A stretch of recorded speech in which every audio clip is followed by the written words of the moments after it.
The rand started weakening a few days ago, but went into freefall on Thursday, reaching 1947 against the US dollar. South Africa is battling a power crisis that is worsening by the day. Expectations are for that to get worse before it gets better. I think what will change the trend, though, is if we come up with any definitive pronouncements, one on load shedding. There was a Q&A yesterday with the President in Parliament, but unfortunately that did not provide much comfort for the markets.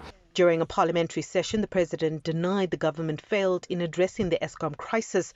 The business community is outraged at the comments, and investors are more worried that the electricity shortage will completely cripple an already weak economy. It almost becomes inevitable, that we'll see a recession. I guess the bigger question is, by how much, and currently, I've seen numbers that suggest anywhere between 0.5 and minus 1%, contraction in GDP for this year can be expected. Adding to that, the US ambassador to South Africa accused South Africa of providing weapons to Russia. South Africa has denied the claims and has commissioned an inquiry to look into the matter of a Russian ship that came into the country in December last year. The matter is being looked into, and in time we'll be able to speak about it. Yes, in time we'll talk about it. So Honorable Speaker, as you correctly said, this matter best be left where it is.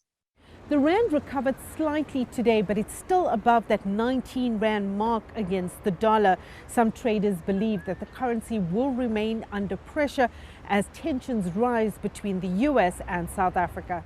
The US ambassador had some harsh words for South Africa, while South Africa says it won't be bullied.